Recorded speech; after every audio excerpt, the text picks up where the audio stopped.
አንድ የጡንቻው መጠን መካከለኛ የሆነ ሰውዬ አለ ኦኬ ክርስቲያኖ ሮናልዶ አለ ኦኬ ኬክ አብላቸው ብዙ ኬክ እድሜያቸው እኩል ነው መዛቸው እኩል ነው ሳይዛቸው ፎርዛት ማሰብ ኪሎ ላይ ሚዛን ላይ ያለው ኪሎ እኩል ነው ኦኬ ግን የሚለያዩት እነዚህ ሰዎች የወይታቸው ኳሊቲ ነው የሚለያየው ሮናልዶ መስል በመስል ነው ለምሳሌ ሶስቱም 100 ኪሎ ናቸው እንደበል የሮናልዶ ኪሎ 100 ኪሎ ነው ፋት አይደለም 100 ኪሎ ኳሊቲ ዌት ነው ትንሽዬ ፋት ነው የሚኖረው ማጆሪቲው መስል ነው ተመጣጣው ኦኬ በመካከል ያለው ሰውዬ ኢንቢቲን ሳማው ለምሳሌ 40 ኪሎ ፋት አለው እንደበል ትርፍ ኦኬ በመሃል ላይ ያለው ያኛው ደግሞ ሳማው ለዛ 30 ኪሎ ፋት አለው ብላ አስበው ኦቨር ፋት የሆነው ኦኬ ቼክ አብላቸውና ከአንድ ሰዓት በኋላ ስኳራቸውን ቼክ አድርግ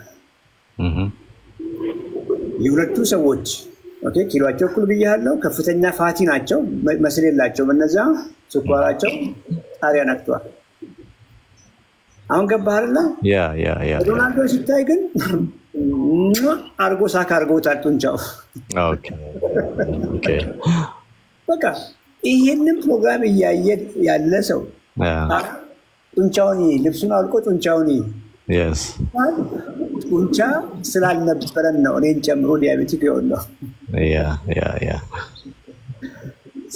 የምግብ ፋክት ቆንጆ ነው ቬጂቴብል መጠጥ አድርግ ምግብን ፋክት ተቆጣጠር ኳሊቲ ፕሮቲን እንደ እንግዲህ ስንት ግራም መመገብ እንዳለበት ካልኩሌት ማድረግ አልችልም በዚች ብዙ ጊዜ ከ100 ግራም በላይ ነው የምበላው ቁመት ሜትር ከ80 በመሆኑ ኢቭን 100 ላንተ ትንሽ ነው መስለምና ያርግሱን ቦስትን ማውራት እንችላለን ኦኬ ቤዚካሊ በቀን ሁለቴ ከበላህ በቂ ነው ከጎን ግን አሁን በርከት አድርግ ኮሊፍላወሩን ብሮኮሊውን በርከት ኦኬ ላይ ሬዚስታንስ ኤክሰርሳይዝ ጨምር ጡንቻ ኦኬ ኤክሰርሳይዝ ጨምር ላይ ካርዲዮ ጨምር የካርዲዮ ትልቁ ፐርፐዝ መስል ቢልዲንግ አይደለም ካርዲዮ ግላይኮጅን ዲፕሊሽን ነው ጡንቻ ውስጥ ያስቀመጥከው ጡንቻ የሚያስቀምጠው ኢነርጂ አለ ካርቦሃይድሬት አለ ግላይኮጅን ከስኳር የሚመጣ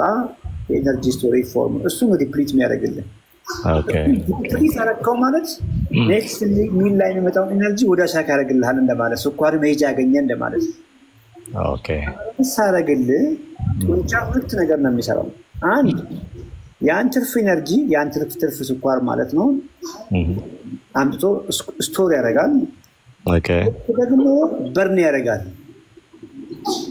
እንግዲህ ምን ማለት ነው እንደ ቀዳዳ ባግ አስበው ጡንቻ ታክ ያደርግልሃል ይወስድልሃል እዳ ሲንቀዋለን የነበረውን ስኳር 200 የነበረውን ስኳር ያደርግልህና ወደ ኖርማል ያመጣል ስቶር ያደርጋል እንደገና ደግሞ ዩዝ ያደርጋል ከኦርጋናችን ውስጥ ነምበር 1 ግሉኮስን ሳክ አድርጎ ዩዝ የሚያደርገው ሳክ ስቶር ዩዝ እንግዲህ አስበው ሳክ ያደርጋል ስቶር ማድረግ ያለበት ስቶር ያደርጋል ከዛ ውጭ ደግሞ ያኝከዋል በቃ ይበላዋል ብላ አስበው ኦኬ ሲምፕል አሁን ገባህ አይደል yes አስሬ ጣትን ብትበጣ ስኳር 120 ጊዜ የገባ ጊዜ ግራ ገብቶ መጨነቅ ሳይገባ ጊዜ ደስ ብሎ ጅንክ ነው ያልሰራው ብዙ ስራ አለ የጀመርኩ ጊዜ በሚገርም ነገር በጣም ደስ ብሎኝ በቃ ሁሌ ቼክ ሳደርገው ሴም ነበር ከ100 በታች ነበርና አሁን በጾም ጊዜ ያው በብዛት ባቄላና ድፍን ምስር ተጠቀምኩ ጎመን ጋር ጥሩ ነበር ያለውና ጾም ከተፈታ በኋላ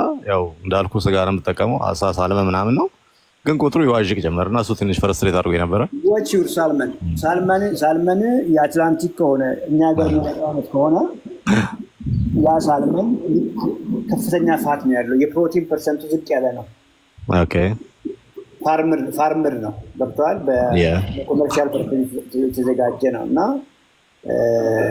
የዋይልድ ኮት ቢሆን ቆንጆ ነው ታገሩ እቺ ካለ ዋይልድ ኮትን በለገዛ ከዚህ ሁሉ ግን ዋይ ሳልመን ገብቷል ሌሎችን ፊሾች መጠቀም ትችላለህ ኦኬ እሷ ምናልባት ፋት በዛ ጋር ተደብቆ እየገባ እንዳይሆን ኦኬ ቴንክ ዩ በተቻለ እንግዲህ ኤክሰርሳይዝ ኤቭሪ ዴይ ከ10,000 ስቴፕ በላይ ነው የሚሄደው በሳምንት 2-3 ቀን ኤክሰርሳይዝ እሰራለሁ ጂም እገባለሁ ይሄን ያለው እየታገልኩ ያለሁት እንግዲህ አየው ጡንቻህን ሜጀር ማድረግ ትችላለህ ገብቷል አዎ እንዴት ከጉልበት ላይ አንድ የሚታወቅ ቦታ አለ እሷን ልትታርገ ለላይ ከፍ ብለህ ለካው በየወሩ ያው ማለት ነው ገብቷል ኦኬ እንሰራለን እንጂ ብዙ ጊዜ በቂ አንሰራም ሁላችን እንጂ to the failure አንሰራም ገብቷል ፑሽ አፑን ከመሬት የመጨረሻው መነሳት እስኪያቅተን ድረስ እንኳን አንሰራም ትክክል አስር ፑሽ አፕ ላጥላጥ አድርገን ስኳት ላጥላጥ አድርገን ነው ስኳቱን ሲሰራ የመጨረሻው ከመሬት ለዛት እስኪያቅት ድረስ መቻላል ኦኬ ያው ሲግናል ለጡንቻን በቃ ጀስት ደካማ ነህ ኦኬ ዲስኩርስ ያለውና በርታ ተገንባ የሚዳና ሲግናል ለመስል የሚያስተላልፈው እንደዚህ አይነት ስትሬስ ነው ለጡንቻ ኦኬ ታንክ ዩ ሶ ማች ሪሊ በጣም አመሰግናለሁ የሌሎችን ጊዜ እንዳልሰጥ በጣም አመሰግናለሁ እንዳልከው ስለ ኤፍሬም ብዙ ስታወራ ሰማለሁ ያቅማችን እናረጋለን ከእግዚአብሔር ጋር እግዚአብሔር ምሕረቱ ይላክለት ለሱ አለን እንግዲህ እግዚአብሔር ከእናንተ ጋር ይሁን ታንክ ዩ ተባረክ መልካም ጊዜ ታንክ ዩ ባይ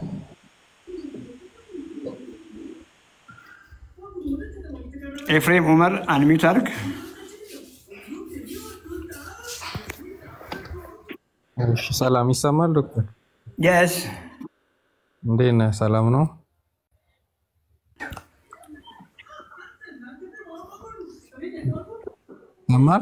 ይሰማል ያው ኤፍሬም ባላለው ስላንተ ከሰማው አንድ 4 ሳምንት ምናምን ይሆነኛል አንድ ወር እየተጠጋኝ ነው አንድ ጓደኛዬ ነግሮኝ ነው እንደዚህ ታይፕቱ ነበርና እሱን እየተከታተልኩ እንደዚህ እንትን መድኃኒትም አቁም ያለው አለኝና እኔ ኢንሱሊን ወስዳለሁኝ ኦልሞስት ከ2006 ዓመተ ምህረት ጀምሮ እድሜ 37 ነው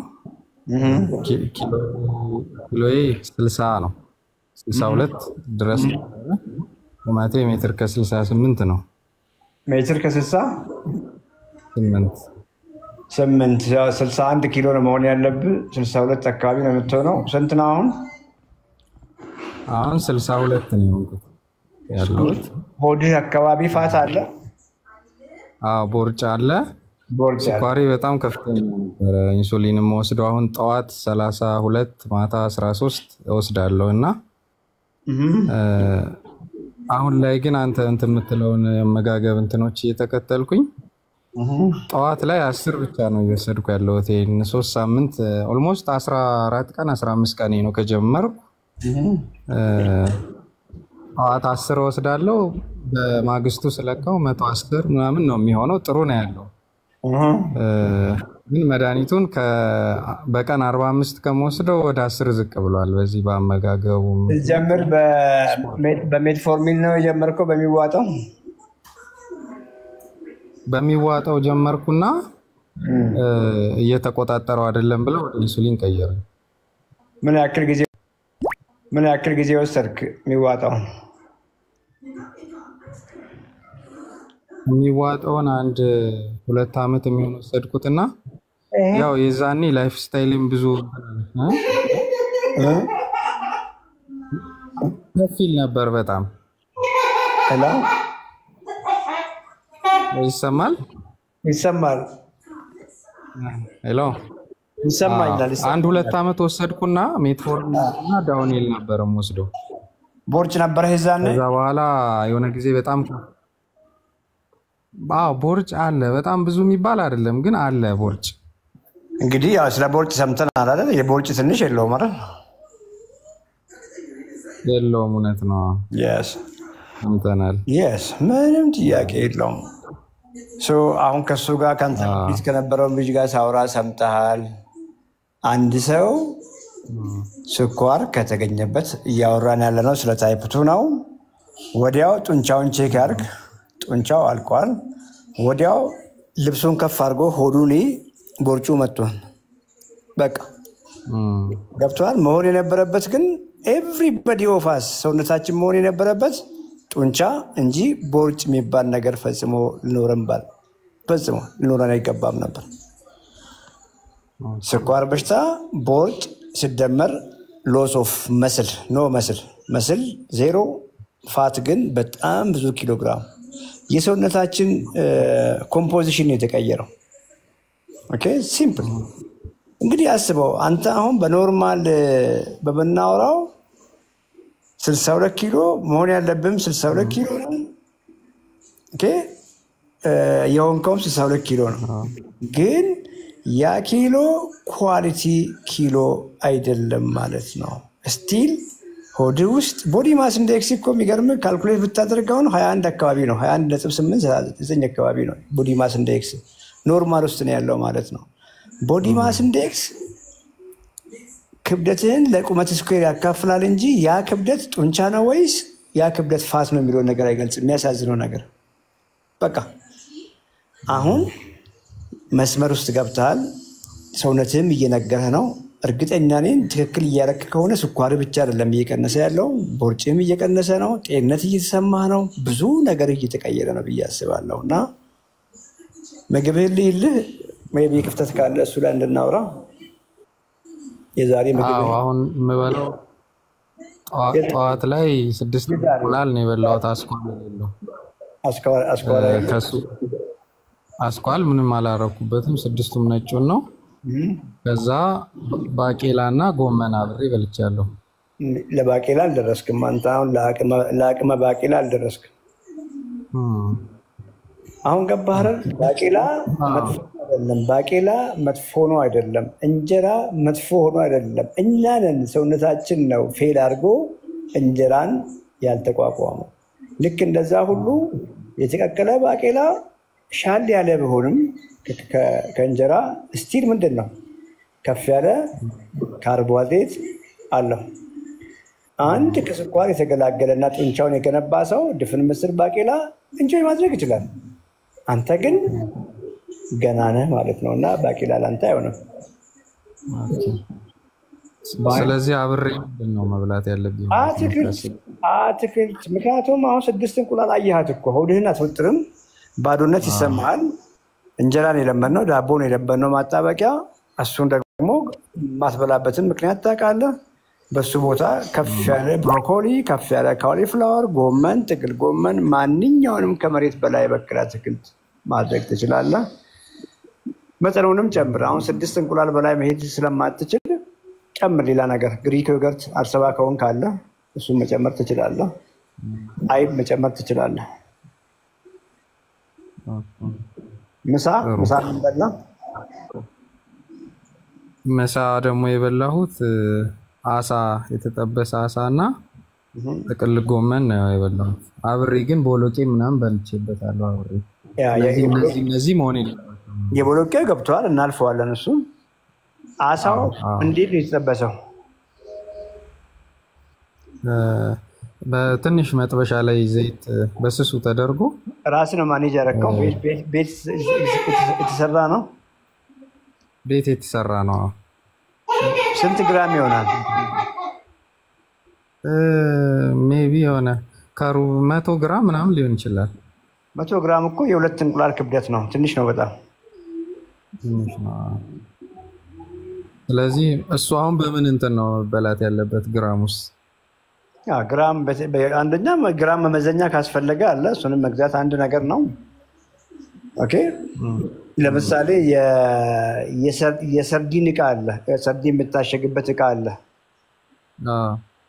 ያ ሰርዲን የምታሸግበት እቃ ኦልሞስት 200 ግራም ነው። እሱን አንድ የሰርዲን ገዝተህ ሰርዲኑን ወይ ቱናውን ከውስጥ ጠቅመህ እቃው ስንት እንደሚል ታያለህ። በሱ መለካትም አንድ ነገር ነው። ኤኒዌይ እስክትገዛ ድረስ ትልቁ ነገር ኤቭሪባዲ ኦፍ ዩ ዳይ። ትናንትና ኩዌሽን ስንጠይቅ ነበር። እንቁላል ስንት ግራም ፕሮቲን አለው? ስጋ ስንት አለው? አሳ ስንት አለው? ስንጠያየቅ ነበር። ይሄን ማወቅ አለብህ። የእንቁላል ቀላል ነው። 6 ግራም አላት አንድ እንቁላል። 6 በ6 ስታባዛ 36 ቀላል ነው። አየህ አሁን ስጋ ሲሆን 100 ግራም ስጋ 25 ግራም ፕሮቲን አለው። ቀላል ሩቡ ነው ፕሮቲን። ስጋ፣ አሳ፣ ዶሮ ስጋ ኦልሞስት ሩባቸው ነው ፕሮቲን። 200 ግራም በላህ ማለት 50 ግራም ፕሮቲን ያገኘው ማለት ነው። ለምሳሌ ዛሬ የበላኸው 200 ግራም ነው እንበል። 200 ግራም ስጋ ከበላ 50 አገኘ። ጠዋት ስንት አገኘ? 36 አገኘ። 36 እና 50 ኦልሞስት 86። ባቄላ ቦሎቄ ያልከውም ብዙ ፕሮቲን የላቸውም። ባይዘ 100 ግራም እንኳን በልተህ የምታገኘው 10 ግራም ፕሮቲን ነው። ኢቭን 10 ግራም ፕሮቲን ሰውነት ሙሉ በሙሉ አይጠቀምም። ከፋይበር ውስጥ ስለሆኑ ታግሎ ነው ያችን 10 ግራም የሚያወጣት። ኦልሞስት ብዙ ፐርሰንት ይባክናል። የሚገርም ነገር።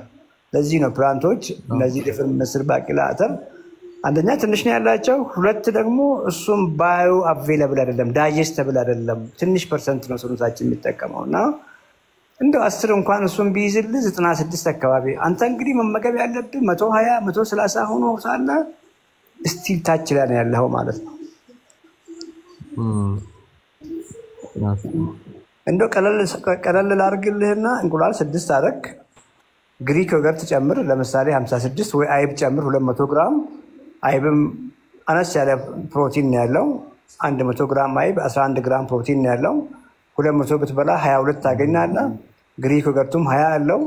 አቺ ታሸገችው አልሰባ ኮንክ ታውቃታለህ ብዬ ነው ይሄን የምልህ። ስለዚህ ጠዋት ላይ ይሄ ካደረክ ሁለተኛ ምግብህን ስጋ አድርገህ ቀይ ስጋ አድርገህ ጠግበህ ብትበላ መለካት እንኳን ሳይጠበቅብህ ጮማ እስካይለው ድረስ ዘይት እስካላበዛ ድረስ ጥግብ ብለህ ብትበላ ሁለተኛ ምግብ ላይ ምንም ጥያቄ የለውም። ወደዛ ቀረብ ትላለህ፣ 100ን ትሻገራለህ። እንደው አንድ አዋቂ ሰው በየትኛውም የጤና ሁኔታ ላይ ቢሆን 100ን ቢሻገር ጥሩ ነው። ኦኬ 100 ግራም 3 ዲጂት ፕሮቲን 3 ዲጂት 103 ዲጂት ነው አይደለ? 3 ዲጂት በስሜት ብንችል ቆንጆ ነው። እንግዲህ እንደየእድሜያችን እንደየጤና ሁኔታችን ይለያያል። 110 120 140 150 ያ ሌላ እሺ ነው። ጀነራሊ ግን ማንም ሰው አሁን ያልኩት ድረስ መሄድ ብችል ቆንጆ ነው። መጨረሻ መጨመርልህ ለመጥገብ በቂ የሆነ ኦኬ፣ በእንጀራ ቦታ አትርሳ። ጎመንህን በርከት አድርግ፣ ጥቅል ጎመንህን በርከት አድርገህ ጠግበህ ብላ። እሱ ላይ ኤክሰርሳይዝ ጨምር።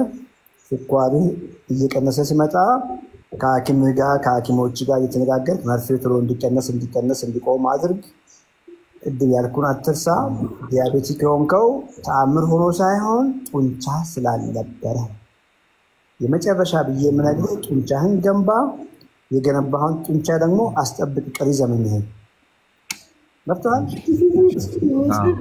በቃ በስንፍና የሚመጣ ጤና የለም። ምግብ በመቀየር ብቻ የሚገኝ ጤና የለምና ነገ ጀምሮ ተዘጋጅና ግባ ጂም ቤት። እሺ ፒስ ስም ኤፍሬም ነው ስም። ያው ኤፍሬምን ታሪክ ሰምተሃል አይደል? ሰምቻለሁ። ዝም አትልም። ኮሜንት ላይ አካውንት ያስቀምጡልሃል። አብዳች ያልከውን ያክ። እሺ አመሰግናለሁ ዶክተር። ደህና ደር። እሱንም አይቻለሁ አደርጋለሁ። ጎበዝ። እሺ አመሰግናለሁ። ደህና ደር። ስጋ የሚያወፍርሽ ወይ ስጋው ጮማ ካለው ነው ወይንም ስታበሲ ብዙ ቅቤና ብዙ ዘይት ካረክሽበት ነው። አሁን ገባሽ? አዎ ገባኝ። እንቁላል የሚያፋፋሽ ከነስኳሩ ከበላሽ ነው። አዎ። ስለዚህ አስኳል ታወጪና ነጩን በርከት አድርገሽ ትበያለሽ ማለት ነው። እሺ አሁን በደንብ ገባሽ? አዎ ገብቶኛል በጣም። ደብረ ዘይት ላይ ሆነሽ እዛ ያለውን እርጎ መጠጣት አትችይም። ምክንያቱም እዛ እናንተ ጋር ያለው እርጎ ከፍተኛ ፋት አለው። ፋት ደግሞ ላንቺ አይሆንም። ምን ይከብዳል ታዲያ? ጠዋት ቁርስ አልበላም ያልሽውን አማርኛ ከነገ ጀምሮ ስቶፕ። እሺ ስቶፕ። ጠዋት ተነሺ። መቼም ልትነሳሽ በጣም ዞር እንላለን። ተነስተሽ ከአንድ ሰዓት በኋላ ግን ምግብሽን አዘጋጂ፣ ትክክል ብለሽ ብይ። እሺ ነገም ለምሳሌ ምን ላይ ቁርስሽን አሳይኝ። ነገ ቁርስ በእንቁላል ተቀቅሎ አስኳል የሌለው ከተማርሽ ውስጥ በደንብ ቁርስሽን ነገ ምን እንደምትበይ። እንቁላል ተቀቅሎ አስኳሉን አወጣና ስንት እንቁላል? 4 እንቁላል አይበቃኝም? አስኳሉ ወጥቷል እኮ 4 እንቁላል 4 ጊዜ 6 24 ግራም ፕሮቲን ነው። አሁን 4 በልተሽ ቀኑን እችን ጠዋት ላይ 4 በላሽ እንበል። እንዴት አድርገሽ ነው እንግዲህ አራት እንቁላል በቁጥር ነው እንግዲህ ምክንያቱም እንቁላል ከውስጡ ያለው ፕሮቲን በጣም ትንሽ ነው 6 ግራም ብቻ ነው ያለው አንቺ 120 ግራም ነው የሚያስፈልግሽ ብዬሻለሁ በትንሹ አራት እንቁላል 24 ግራም አለው እንዴት አድርገሽ ነው 100 ግራም በይልቺው አይቤለሽም ለምሳሌ አይባለኝ እኮ ስጋ መጨመር እንድትበጂ እኮ አራት እንቁላል ለምን እንደሚያስፈልግ 5 ማድረግ ትችያለሽ እንቁላሉን አሁን ለምሳሌ 6 እንቁላል ብታደርጊ 6 ጊዜ 6 36 ግራም አገኘሽ ማለት ነው አሁን እየገባሽ ነው 6 እንቁላል ብዙ ነው ምናምን ብለሽ እንዳትፈሪ ኮስት እኮ ያለውን ፋት እያወጣሽ ነው እንቁላል ኮሌስትሮል ነው መጥፎ ነው ሲባል ሰምተሻል ኮሌስትሮል ያለው ምኑ ላይ ነው አስኳሉ ውስጥ ነው ያቃ አንድ የኮሌስትሮል ስጋት እንግዲህ ብዙ ጊዜ አውርቻለሁ ከእንቁላሉ ጋር ምንም የሚያገናኘው ነገር የለም ግን ያ እንቁላል ውስጥ ያለው አስኳል ፋቱ አንቺ አሁን ኦሬዲ ብዙ ፋት ስላለሽ ፋትሽ ላይ ተጨማሪ ፋት እንዳይጨምር ነው የምታቆም አሁን በደንብ እየገባሽ ነው ስለዚህ የእንቁላል ፓርት ከፍ አድርጊ እንበልና 36 ሆነ አይብ 200 ግራም አይብ ብትበይ 20 ሆነ 20 እና 36 ስንት ሆነ 20 ሲደመር 36 ወደ 56 ወደ 60 እኮ ተጠጋሽ በቀላሉ ዋጋው መካሽ ነው አይብ 6 እንቁላልም ዋጋው ውድ አይደለም አስኳሉን መታባብኝም ልጆች ይበሉልሻል ከሌላ ትንሽ እንቁላል ቀላቅለሽላችሁ ልጆች የሚያድጉ ልጆች ይበሉልሻል እሺ በዋጋ እንኳን ብንተን ስንት ይሆናል 6 እንቁላል 6 ጊዜ 20 120 ብር 120 ግማሽ ኪሎ አይብ ስንት ነው 200 ብር ግማሽ ኪሎ አይብ 200 ብር አንድ ኪሎ አንቺ ሩብ ብትበይ ሩብ ኪሎ አይብ 100 ብር ማለት ነው 120 220 ብር በ220 በቀን ማግኘት ያለብሽን ዋና ምግብ አገኘሽ ማለት ነው ከጎን እንግዲህ ይሄ ነገር በማንኪያ ስለምንበላ በእንጀራ ቦታ ምን እናርጋውን ብዙ የቻልሽውን ያክል ጎመን የቻልሽውን ያክል ጎመን የቻልሽውን ያክል ብሮኮሊ ኮሊፍላወር እሱንም ለመቀላቀል መስራት ከዛም ከዚህም ከዛ በቃ ለምንድን ነው የሉ ግርግር ጎመን ከሆነ ጎመን በቃ ብዛት አርጊ እሺ ጎመኑ የምታበላሽው ምን ካደረግሽ ነው ቅቤ ካረግሽበት ታበላሽዋለሽ አየሽ አይደለ ስታበሲ ዘይት የምታረጊበት ከሆነ ታበላሽዋለሽ አሁን በደንብ እየገባሽ ነው አንቺ ልጅ የገባኝ ነው ከጨረስሽ እኮ በቃ አየሽ አይደል በቂ ነጭ እንቁላል ልንገርህ አሁን ያስረዳኝ ልንገርህ 6 እንቁላል አስኳል የሌለበት ሩብ ኪሎ አይብ ጎመን ቁርስ ተከለያለ ልክ ነው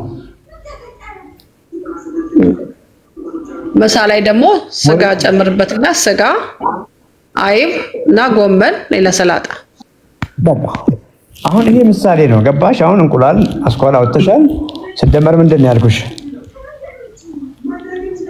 አይብ አይብ ይሄ አማራጭ ነው ገብቶሻል ቆይ አንድ ጊዜ ወይት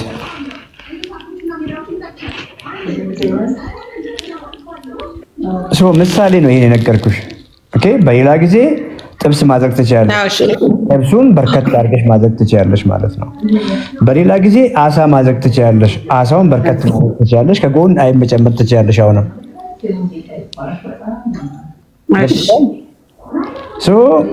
ልክ ገብቶኛል አሁን ጠዋት ላይ አሁን ባልኩሽ መንገድ ጠቅበሽ በላሽ ከጎን ብዙ አሁን አትክልት ስለበላሽ ጥግብ ያደርግሻል ማታ ላይ ምን ታደርጊያለሽ ማታ ላይ ለምሳሌ ስጋ ነክ ነገር አሳ ነክ ነገር የጠዋቱን አይብ ነክ ነገር ስጋ ካለለሽ አሳ ልክ እንደ ጠዋቱ አሁንም እንቁላል አስኳሉን አፍተሽ አሁንም ከአይብ ጋር ማድረግ ትችያለሽ ትልቁ እሱ ይግባሽ አሁን እሱን በበቂ ከበላሽ በኋላ ከጎን ደግሞ ቶሎ እንዳይረብሽ ብዙ አትክልት በጣም ቀላል እሺ ዶክተር ተባረክ አሁን ቆርጬ ተነስቻለሁ ለደብረ ዘይት አስመሰግናለሁ። ምንም ጥያቄ የለውም። ቆርጬ ላይ ተነሳሁት። ለምን ወድጄ ሳይሆን በግድ ነው። ምንም ነገር ሁሉ ነገሬ ጥሩ አይደለም። በቃ አማራጭ የለሽም። ደብረ ዘይት ላይ እናንተ ነህ አሉ፣ እነ ትቅደም አሉ፣ እነ አለምሸት አሉ፣ መሰረት አሉ። እነሱን ስልኮች ደግሞ ማግኘት ትችላለሽ። በፍቅር በኩል ሂጂና ኮሙኒኬት አድርጊ፣ ያግዙሻል፣ በጣም ያግዙሻል። ደብረ ዘይት ላይ የሚኖሩ ልጆች ናቸው፣ በጣም ጎበዞች። እሺ እሺ ዶክተር ተባረክልኝ። እሺ ሰላም ሁኚ።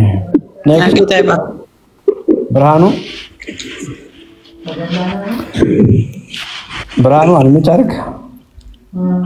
እሺ እንዴት ነህ? ሁሉ ሰላም ዶክተር?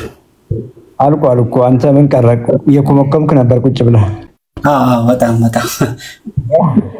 በጣም እኔ ኮሌስትሮል ነበረና ግድ የለም ዝም ብሎ አይመጣም። እስቲ ኪሎ ስንት ነው? ኪሎ 68 ነው። ቁመትህ? ቁመት 65.75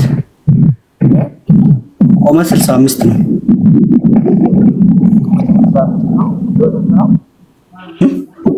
ኪሎ ስንት ነው? 65 አይደለም፣ ኪሎ 68 ነው። ኪሎ 68 ቁመት ስንት ነው? ቁመት ደግሞ 65 ሜትር ከ65 ሜትር ከ65 ስንት ነው ያለብኝ? አይ ቲንክ ወደ 64 አካባቢ ከመዳደር ሜትር ከ65 ከሆንክ 59 ኦኬ 11 ኪሎ ምን አለ ፋት? ያስ ስንት ዓመት ነው? እኔ 27 ነው። 27 ዓመት። እንግዲህ አንድ የ27 ዓመት ወጣት ጡንቻ በጡንቻ ሲሆን ነው አይደል የሚያምርበት? አንተ ግን ፋት በፋት እየሆንክ ነው ጡንቻ በጡንቻ እንኳን ልትሆን። በ27 ዓመት ዕድሜ ኮሌስትሮል ስትል እንደ ሽማግሌዎቹ ትንሽ እንኳን አይሰማህም? በጣም አባቶች እኮ ናቸው ኮሌስትሮል አለችብኝ ምናምን ብሩት እኮ አባቶች ናቸው። እንግዲህ አንዳንዴ ሬር ኬዝ ነው። በዘር ከፍተኛ ኮሌስትሮል የሚኖራቸው ሰዎች አሉ። ኤፍኤች የምንለው ፋሚሊያል ሃይፐር ኮሌስትሮሌሚያ የሚባለው አለ። እሱ በዘር በቤተሰብ መሄድ ነው። ገብቷል። ገና ስትወለድ ጀምሮ ከፍተኛ ኮሌስትሮል የማምረት ማለት ነው። ያ ሌላ ነውና ያንተ ግን እንደሱ ነው አላስብም። ቅድም ለሷ ሳውራ ሰምተሃል። ምግብህን ቀይር። በተለይ እነዚህ ከፍተኛ ፋት፣ ከፍተኛ ካርቦሃይድሬት ምግባችን ያው እንደዛ ነው እንደምታውቀው እንጀራ በወጥ እሱን ቀይር። ኦኬ ኳሊቲ ፕሮቲን ነክ ነገር ከአትክልት ጋር እሱ ላይ ኤክሰርሳይዝ ጨምር፣ ስፖርት ጨምር። ምክንያቱም ልጅ ነህ፣ ወጣት ነህ። ይሄን አድርግ። ይሄን የምታደርገው ያችን 10 ኪሎ ፋት ለማጥፋት ነው ቅድም እንዳልኩ። ከጠፋም በኋላ ደግሞ ድጋሜ እንዳይመጣም ላይፍ ስታይልን እንደዛው በቋሚነት ቀጥል። ኳሊቲ ፕሮቲን ያልኩህን አትክልት ያልኩህን ከጎን እያደረግክ ብላ። በእርግጥ ፋቱን ከተገላገልክ በኋላ ኦኬ እድሜልክን ጎመን ብቻ እየበላህ አትቀጥልም። ከፕሮቲኑ ጋር ከኳሊቲ ፕሮቲን ጋር ቀስ እያልክ እንደ ስፖርት መጠን ፍራፍሬ መጨመር ትችላለህ። ሳይቆይ ኦኬ በአጭር ጊዜ ውስጥ ቀስ እያልክ እነዚህን እንደ ድንች መጨመር ትችላለህ። እነ ድፍን ምስር መጨመር ትችላለህ። እነ ባቄላ ብሎቄ መጨመር ትችላለህ። በጣም ቀላል። ምክንያቱም ወጣትም ስለሆንክ አንተ አይቆይም። በአጭር ጊዜ ውስጥ ወደ እነዚህ መግባት ትችላለህ እና እንዳልኩ ምን ቀይር እሱ ላይ ደግሞ ኤክሰርሳይዝ ጨምር። እሺ ዶክተር በርታ።